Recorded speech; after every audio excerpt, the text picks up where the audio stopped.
What's happening, guys? I got a Dell 3520 here. Had an issue where you'd hit the power button and you get a little indicator light here showing that there's power. You get the hard drive that'll flash once or twice. If you've got your battery and the battery light will come on, but there's never an image on the screen. So I'll show you guys what I did to fix it.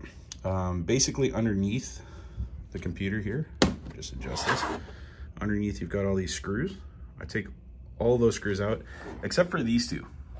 This one and this one, they hold your hard drive in, so you don't have to remove those, but everything else goes all the way around.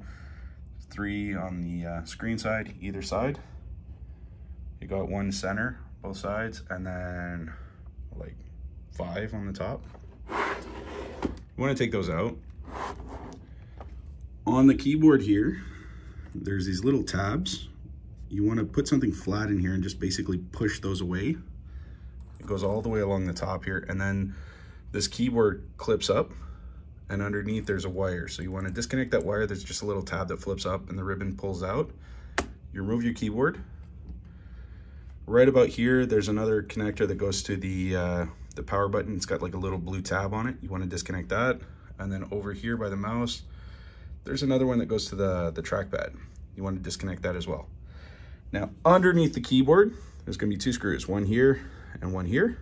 You take both of those out, and then this entire shell just swivels up and pulls out. Now, once you've done all that, you're gonna have access to your RAM, which is right underneath the keyboard. You'll see it right when you take the keyboard out. You wanna take both cards out. Underneath the trackpad, there's a battery. It's a little round pill style CMOS battery. You wanna remove that. And then right over here where the power button is, you've got your fan that cools off the computer. Now, what I ended up realizing is this system overheated because the fan wasn't working, and that's what caused the core issue. So what I did was I took some compressed air, blew out the fan, got it spinning again. I put the top cover on without the keyboard, without the battery, plugged in the power button here, like that blue ribbon cable that you disconnected, plugged it in without the battery in, and powered up the computer. Now, it didn't work right off the get-go. I had to do it a couple of times. I tried it the first 2 times with no RAM installed and no CMOS battery. You want to make sure that's out, and no computer battery. Tried it a couple of times. It didn't work.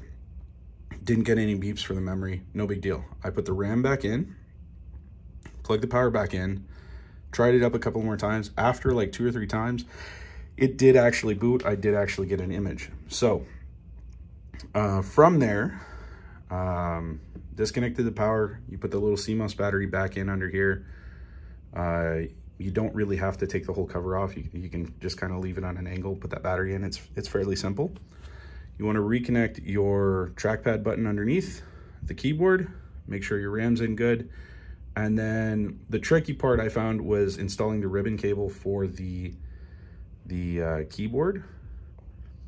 Fairly simple to do, but it is a little tricky to do. But you want to reinstall that, power up the computer. Everything should come back to normal. Once that's done, you want to put those 2 screws back in, put the keyboard back down, and then put all the screws in on the bottom of the computer.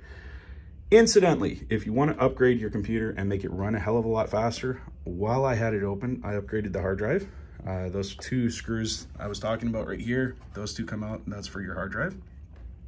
They're a different size and everything else, so you don't want to mix those up.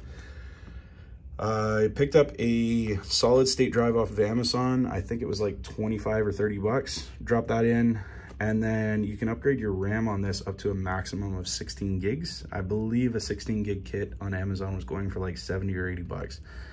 But that having been said, everything's done, everything's buttoned up. I'm gonna show you guys this now. When you hit the power button now, it's roughly, give or take, 15 seconds to boot. So quite an improvement on a 12-year-old computer. I'm pretty happy with it. If you guys like the info, make sure you drop a like, and I'll catch you guys on the next one.